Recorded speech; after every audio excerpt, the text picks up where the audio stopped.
Hello dear student, welcome to AEC Plus YouTube channel powered by Advanced Engineering Classes। तो अभी तक के IQ series में measurement के जो हम कंटिन्यू कर रहे हैं उसमें हमने क्या देखा, उसमें हमने अब तक बात की करंट एवं वोल्टेज मेजरमेंट की, एवं इससे जो पिछला वाला सेशन था वो था आपका पावर एंड एनर्जी मेजरमेंट पे। क्योंकि ये हमारा बड़ा टॉपिक है और इससे इंपॉर्टेंट क्वेश्चन भी बहुत सारे बनते हैं, इसीलिए मैंने इस टॉपिक को आपके लिए दो पार्ट्स में डिवाइड कर रखा है। तो आज हम लोग डिस्कस करेंगे कौन सा, पावर एंड एनर्जी मेजरमेंट का दूसरा सेशन। तो चलिए, उससे पहले अगर मान लीजिए कि आप भोपाल में आके और ऑफलाइन मोड में एसएससी जेई एई इसके समकक्ष एग्जामों की प्रिपरेशन करना चाहते हैं तो आप बिल्कुल हमारे भोपाल वाले सेंटर में आइए। ज़्यादा डिटेल के लिए यहाँ पे आप कांटेक्ट कर सकते हैं, ये हमारी टीम का नंबर है, यहाँ स्क्रीन पे विजिबल है। हिंदी एवं अंग्रेजी दोनों माध्यम में, सिविल, मैकेनिकल एवं इलेक्ट्रिकल तीनों ब्रांचेस में बैचेस अवेलेबल हैं आपको। लेकिन अगर मान लीजिए कि किसी कारणवश आप ऑफलाइन या भोपाल सेंटर नहीं आ सकते तो उसके लिए हमारे पास क्या है, AEC प्लस का एक बेहतरीन ऐप है जहां आपको देखने को मिलेंगे लाइव बैचेस, रिकॉर्डेड कोर्सेज, साथ में आपको मिलेगी exam oriented test series, revision courses और साथ ही देखने को मिलेगा आपको फ्री स्टडी मटेरियल। अगर आप मान लीजिए कि iOS यूज़र हैं तो आप इस QR कोड को स्कैन करके डायरेक्टली आप हमारे ऐप को डाउनलोड कर सकते हैं। अगर आप एंड्रॉयड यूज़र हैं तो इस वाले ऐप को डाउनलोड करके हमारे कोर्सेज के बेनिफिट को ले सकते हैं। चलिए आज के पहले सवाल पे आते हैं। ध्यान से देखिएगा, बोर्ड पे पहला सवाल क्या गिवन है। चलिए, पहला सवाल हमको दे रखा है कि it is required to measure power factor, यानी कि पावर फैक्टर की बात करना चाह रहा है। पावर फैक्टर मतलब कि कॉस ऑफ फाई के an electrical load, okay, no power factor meter is available. हमारे पास कोई भी ऐसा मीटर नहीं है जो डायरेक्टली क्या करे, पावर फैक्टर को मेजर कर सके। तो उसी चीज को क्या कह रहा है ये, the following combination is use to determine power factor. तो ये बेसिकली बात करना चाह रहा है कि मान लीजिए कि अगर आपके पास पावर फैक्टर मीटर अनअवेलेबल है तो उस केस में आप किसका इस्तेमाल करके पावर फैक्टर को मेजर कर सकते हैं। यानी कि कुल मिला के जानता है कि हम इंजीनियर हैं तो वह जुगाड़ की बात करना चाह रहा है। तो चलिए देखते हैं। अब वॉट मीटर, अब वॉट मीटर से पावर फैक्टर कैसे पता चलेगा, नहीं, क्योंकि वॉट मीटर तो रीडिंग देगा 200 वॉट, 300 वॉट, इस टाइप की रीडिंग देगा, जिससे हमें कहीं से भी पावर फैक्टर का अंदाजा तो नहीं लग पाएगा। यानी ये वाला ऑप्शन तो रिजेक्ट हो गया। नेक्स्ट ऑप्शन देखते हैं, a voltmeter and a meter. अब वोल्ट मीटर तो मान लीजिए वोल्टेज मेजर करेगा, तो चलिए अपने पास V आ गया, करंट आ गया, लेकिन इससे पावर फैक्टर कैसे आएगा। ये लास्ट वाला ऑप्शन तो साफ ही दिख रहा है, कौन सा मीटर है, अ किलोवाट आवर मीटर। यानी कि ये तो क्या एनर्जी मीटर मेजर करेगा, जो हमारे घरों में बिजली की बिल आती है कि इस महीने 30 यूनिट आया, 40 यूनिट आया, वो ये वाला मेजरमेंट करता है। यानी कि ये भी नहीं होगा। तो जो भी इसका करेक्ट ऑप्शन होगा वो कौन सा होगा, वो होगा सी ऑप्शन। लेकिन देखते हैं कि कैसे। हमारे पास क्या क्या है, एक वोल्ट मीटर है, ध्यान से देखिएगा बोर्ड पे, एक वोल्ट मीटर है, एक अमीटर है और साथ में एक वॉट मीटर है। तो हम सब जानते हैं कि पावर इक्वल टू क्या होता है, VI cos फाई। तो अगर यहां से मैं cos फाई निकालूं, cos फाई इक्वल टू क्या हो जाएगा, P अपॉन V इंटू आई। अब देखिए P भी है अपने पास, P यानी कि रीडिंग कुछ ना कुछ वॉट में आएगी। P को हमें वॉट में मेजर करना है, तो जिसके लिए हमारे पास यहाँ पे देखिए क्या रखा हुआ है, ये हमारे पास है यहाँ पे वॉट मीटर भी है, क्योंकि हमको P मेजर करना है इसलिए वॉट मीटर है। और साथ में अगर V यानी वोल्टेज, तो वोल्टेज मेजरमेंट के लिए ये रहा वोल्ट मीटर, और साथ में करंट, तो करंट मेजरमेंट के लिए हमारे पास अमीटर है। तो यानी कि यहां से हम ये कंक्लूड कर सकते हैं कि अगर हमारे पास क्या क्या है, अगर हमारे पास वोल्ट मीटर अमीटर और साथ में ही वॉट मीटर का कॉम्बिनेशन है, तो हमें पावर फैक्टर निकालने की जरूरत, हमें पावर फैक्टर मीटर की जरूरत नहीं पड़ने वाली है। तो यानी कि इसका करेक्ट आंसर हो जाएगा सी ऑप्शन। ये एक अच्छा सवाल था, आप चाहें तो इसको नोट्स में ऐड कर सकते हैं, रिवीजन में आपके ये काम आने वाला है। चलिए बढ़ते हैं अगले सवाल की ओर। An energy meter having a meter constant of 1200 revolutions per kilowatt hour, यानी कि एक एनर्जी मीटर की बात करना चाह रहा है हमसे।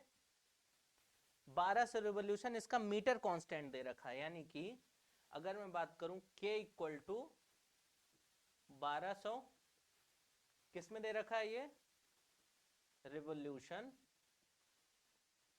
पर किलोवाट आवर में। अब ये कह रहा है कि 5 रिवॉल्यूशन वो बनाता है 75 सेकंड में, यानी कि उसको अगर 5 राउंड लगाना है, जैसे हम जानते हैं कि जो वॉट मीटर की एनर्जी मीटर की जो डिस्क होती है, अगर मैं आपसे डिस्क की बात करना चाहूं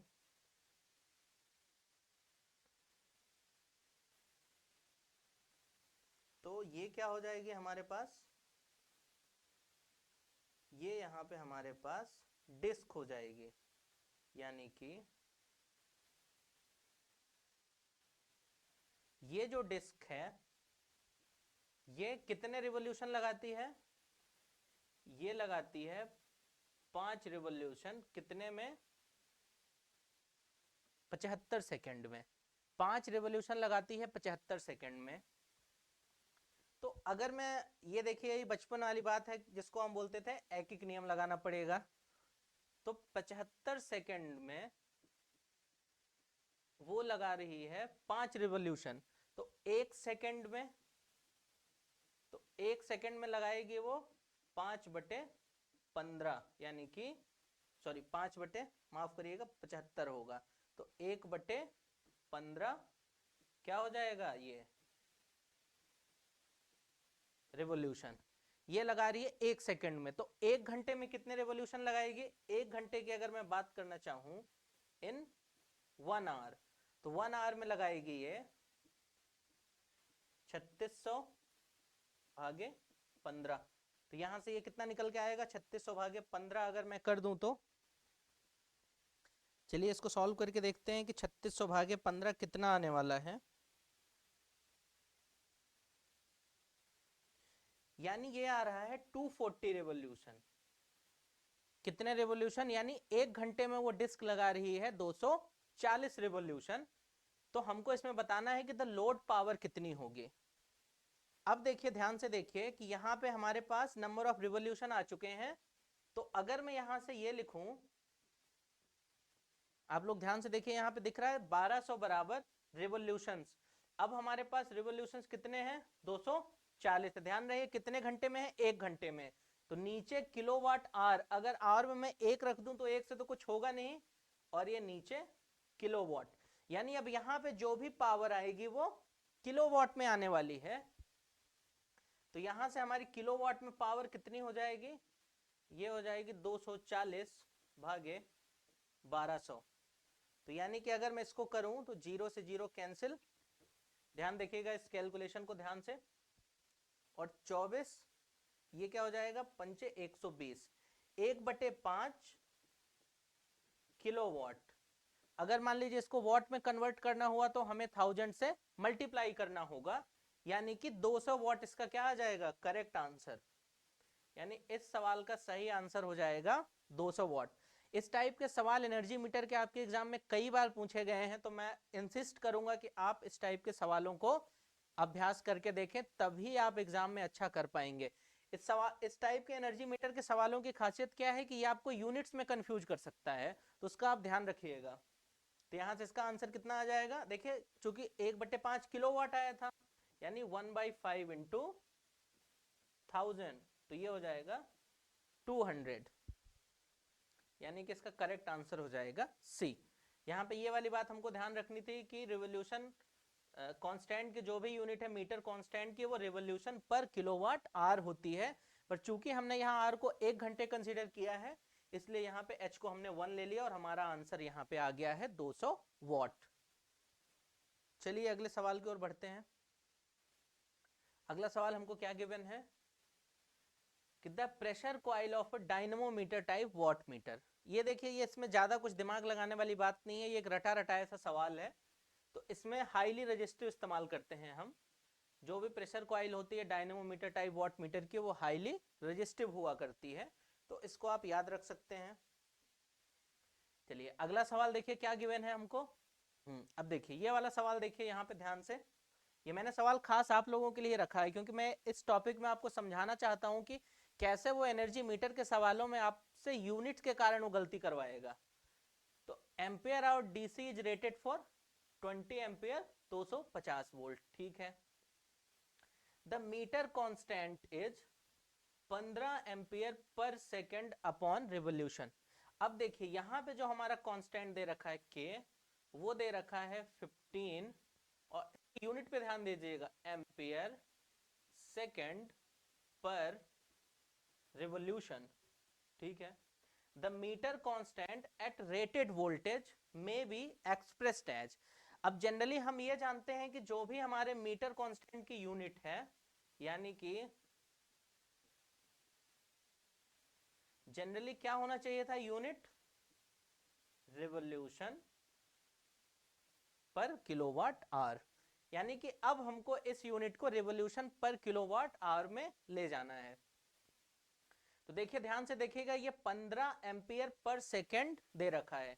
अगर मैं इसमें वोल्टेज का मल्टीप्लाई करूं, यानी कि अगर मैं इसको करूं 15 और वोल्टेज हमारा कितना गिवन है, वोल्टेज गिवन है 250, तो यहां पे एक वोल्टेज आ जाएगा, यानी किसका टर्म आ जाएगा, इसको ध्यान से देखिएगा, यहां पे एक वोल्टेज का टर्म आ जाएगा, यानी कि अब ये पावर बन चुका है, ठीक है। और अपॉन में यहां अब देखिए, अब इसकी यूनिट क्या हो जाएगी, अब इसकी अभी यूनिट हो गई वॉट, ये एम्पियर, जैसे हमने वोल्टेज का मल्टीप्लाई किया इसकी यूनिट वॉट बन चुकी है। और अभी भी यहाँ पे सेकेंड रहेगा और नीचे क्या आएगा, रिवोल्यूशन। अब देखिए ध्यान से, हम ऊपर वॉट है तो उसको हम 1000 से मल्टीप्लाई कर सकते हैं, सॉरी माफ करिएगा डिवाइड कर सकते हैं, यानी कि 15 इंटू 250। अब देखिए जैसे ही मैंने इसको 1000 से डिवाइड किया तो ये वॉट किस में बन गया, किलोवाट में। और ये यहाँ पे जो सेकंड है, अगर इसको मैं 3600 से डिवाइड कर दूं तो क्या बन जाएगा, ये बन जाएगा 3600 से जैसे मैं डिवाइड करूंगा ये बन जाएगा घंटे में। अभी इसकी यूनिट क्या आ रही है, ये ऊपर क्या दे रखा है हमको, ऊपर हो जाएगा किलोवाट आवर अपॉन नीचे रिवोल्यूशन। ऊपर यहां से किलोवाट बन गया, 1000 का भाग देने से ये घंटे में कन्वर्ट हो गया 3600 से डिवाइड करने में। लेकिन हमारी यूनिट में रिवोल्यूशन पर किलोवाट आवर चाहिए, यानी कि अब हम क्या करेंगे, 1000 इंटू 3600 इंटू 15 इंटू 250। अब देखिए इसको अगर मान लीजिए कट करें तो यहां से क्या होगा, एक जीरो से एक जीरो कैंसिल, ये 25 है तो 25 चौको 100, ये 40 हो गया, और यहाँ पे भी 15 बच रहा है तो 5 से करते हैं, 5 तिहाई 15, और ये हो गया 5 अठे 40, और ये 3 है तो 3 120। अब देखिए 8 गुणते 120 यानी 12 अठे 96, तो इसका आंसर क्या हो जाएगा, 960 रिवोल्यूशन पर किलोवाट आवर। ये अगर कोई बोले कि एनर्जी मीटर का सबसे अच्छा सवाल कौन सा होगा, तो मैं अपने इस सवाल को मानूंगा कि ये हमारे एनर्जी मीटर का सबसे अच्छा सवाल है, क्योंकि हमारा जनरल इसमें यह है कि हम ये मानते हैं कि जो मीटर कांस्टेंट की यूनिट है वो रिवोल्यूशन पर किलोवाट आवर में होनी चाहिए। लेकिन यहाँ पे उसके विपरीत यहाँ पे एम्पियर सेकेंड रिवोल्यूशन पर में दे रखा है, तो जिसको हमने यहाँ पे कन्वर्ट करके इसका आंसर निकाला है 960 रिवोल्यूशन पर किलोवाट आवर। तो इसलिए एक अच्छा सवाल है, इसको ध्यान रखिएगा कैसे अप्रोच करते हैं। यहाँ पे मैंने कोशिश की है कि आपको सारी डिटेल अच्छे से समझाई गई है। चलिए इसके बाद अब देखिए, जैसे एसएससी प्री होता है हमारा, वो एमसीक्यूज वाला पेपर है, यानी कि उसमें तो ज्यादा दिमाग लगाने की बात नहीं, आपको नहीं भी आता तो भी आप कई सारे सवालों को हल कर सकते हैं। लेकिन अब जो मेंस आने वाला है उसके लिए हमें जरूरत पड़ेगी अपने आंसर राइटिंग स्किल्स की। तो उसी स्किल को इम्प्रूव करने के लिए हमारे AEC प्लस की टीम ले आई है अभ्यास बैच, जहां जो हमारा मेन फोकस है वो मेन फोकस ही हमारा आंसर राइटिंग पे है, यानी कि आप डिस्क्रिप्टिव पेपर के सवालों को कैसे हल करेंगे। सिविल, इलेक्ट्रिकल, मैकेनिकल तीनों ब्रांचेस में अवेलेबल है। ऑलरेडी हमारा स्टार्ट हुए काफी टाइम हो गया है। 250 से 280 घंटे की क्या है कोर्स की ड्यूरेशन है। साथ ही आपको 6 मंथ की वैलिडिटी के साथ आपको 2 मंथ में ये कोर्स क्या हो जाएगा, कंप्लीट हो जाएगा। अगर आप ये कोर्स परचेस करते हैं तो आपको कॉम्प्लीमेंट्री फ्री में टेस्ट सीरीज देखने को मिलेगी, जिसमें आपको 10 मॉक टेस्ट देखने को मिलेंगे। साथ ही ये उसकी क्या है, फीस की डिटेल है। ये हमारे कोर्स के फीचर्स हैं, यहाँ पे आप इसको देख सकते हैं। लेकिन अगर मान लीजिए कि आप पूरा कोर्स नहीं ज्वाइन करना चाहते, तो उस केस में हम क्या कर सकते हैं, उस केस में आप केवल टेस्ट सीरीज बस ले सकते हैं और आप यहाँ से इसके बेनिफिट डिटेल सॉल्यूशन के साथ अपनी तैयारी को एक और नया आयाम दे सकते हैं। चलिए ये देखिए अपने घर गृहस्थी वाला सवाल आ गया, दैनिक जीवन का सवाल। क्या इसमें मेंशन है कि the energy meter installed eight resident charges. ये पुराने जमाने के जो मीटर हुआ करते थे उसमें कैसे हुआ करता था, आप याद करिए। जो भी हमारे मीटर हुआ करते थे पुराने जमाने के, एक ऐसे ही वहां पे बहुत सारे क्या लगे रहते थे, ऐसे डायल लगे रहते थे और ये ऐसे रोटेट होके इसमें नंबर आए करते थे। आजकल हमारे पास क्या है, आजकल तो हम डिजिटल मीटर्स पे चले गए हैं, तो ये उसी की बात कर रहा है। अभी हमसे पूछना चाह रहा है कि वो किसके लिए हमसे बिजली विभाग वाले पैसा लेते हैं। तो पहला ऑप्शन है एपरेंट पावर। अब देखिए एपरेंट पावर के लिए तो नहीं ले सकते पैसा, क्यों, क्योंकि इसमें रिएक्टिव पावर का कंपोनेंट भी होता है। हाँ, ट्रू पावर, यानी कि वो जो हमसे पैसा ले रहे हैं वो ले रहे हैं एक्टिव पावर के लिए, यानी VI cos फाई के लिए पैसा ले रहे हैं। ना तो वो हमसे S इक्वल टू VI के लिए पैसा ले रहे हैं, ना ही हमसे Q equal to VI sine phi के लिए पैसा ले रहे हैं। वो हमसे पैसा किस चीज के लिए ले रहे हैं, इसके लिए भी नहीं ले रहे हैं, इसके लिए भी नहीं, हमसे पैसा ले रहे हैं ट्रू पावर के लिए। तो ये ध्यान रखिएगा कि हमसे ट्रू पावर के लिए पैसा चार्ज किया जा रहा है। जो भी बिजली विभाग हमको बिल भेजता है वो डिपेंड करता है ट्रू पावर पे। चलिए ये एक क्या सवाल दे रखा है, what is the reading in kilowatt of both watt meter. ठीक है, 2 watt meter 2 watt meter method की हमसे बात करना चाह रहा है ये, no issue. when measuring the power of a 3-phase 3-wire system having an input of 5 kilowatt and power factor of 0.866। देखिए टोटल इनपुट हमको दे रखा है 5 किलोवाट, यानी कि अगर मैं ये कहूं कि W2 प्लस W1 बराबर 5 है, तो बताइए क्या इसमें कुछ गलत होगा? नहीं, बिल्कुल गलत नहीं होगा, क्योंकि हम जानते हैं कि जब भी मैं बात करूंगा 2 वॉट मीटर मेथड की, जो भी दोनों वॉट मीटर की रीडिंग का सम होता है वो हमको देता है टोटल एक्टिव पावर।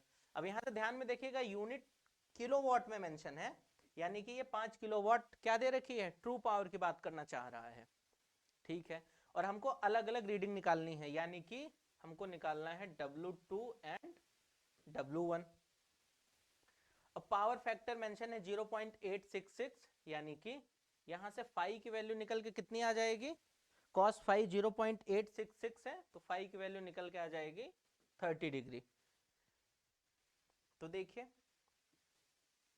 एक फॉर्मूला हम सब जानते हैं, tan फाई इक्वल टू क्या होता है 2 वॉट मीटर के केस में, √3 W2 minus W1 upon W2 plus W1। इसको मैं आपसे कई बार बता चुका हूं, अगर इस चैप्टर में कुछ भी इंपॉर्टेंट है अकेला, तो वो क्या है, यही वाला फॉर्मूला है। ये देखिए इस फॉर्मूले को मैंने क्या कर दिया, डब्बे में पैक कर दिया। अब अगर फाई 30 है तो tan 30 कितना हो जाएगा, tan 30 हो जाएगा 1/√3 बराबर √3 W2 माइनस W1। इसकी वैल्यू कितनी है? W2 प्लस W1, ऊपर गिवन है 5। तो यानी कि यहां से मैं अगर W2 माइनस W1 कैलकुलेट करना चाहूं तो कितना आ जाएगा? यहां से आ जाएगा W2 minus W1 equal to, देखिए ये √3 नीचे चला जाएगा 3, या आ जाएगा 5/3। इसकी वैल्यू आ जाएगी 5/3। और एक तो हम जानते ही हैं W2 प्लस W1 कितना है? 5 है। तो अगर मैं दोनों को ऐड कर दूं, तो अगर मैं दोनों को ऐड करूंगा तो 2W2 बराबर कितना आ जाएगा? 5 धन 5/3, यानी कि 5 प्लस 5/3। तो जो 2W2 है उसकी वैल्यू कितनी आ जाएगी? देखिए 5 धन 5/3 मतलब कितना हो गया? 5 × 15, ये हो गया 20/3। तो यहां से W2 की वैल्यू कितनी आ गई? 10/3। 10/3 मतलब 3.33। तो ये देखिए ये वाला ऑप्शन यहाँ दे रखा है 3.33। अब देखिए इसमें से टोटल पावर हमारे पास कितनी थी? टोटल पावर हमारे पास थी 5 किलोवाट, जिसमें से 3.33 तो W2 हो गया। तो W1 कितना रीड करेगा? तो W1 कितना रीड करेगा?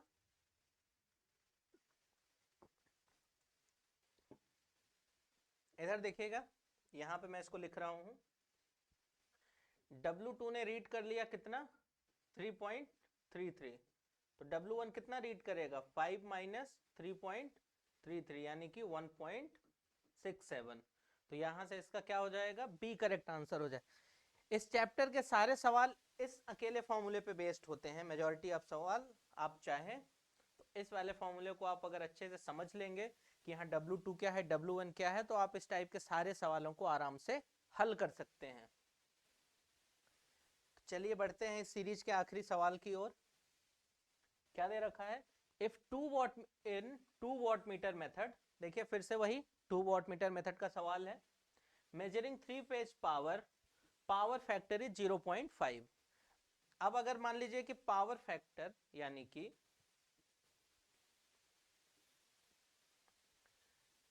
cos फाई हमको दे रखा है 0.5, यानी कि फाई की वैल्यू कितनी होगी?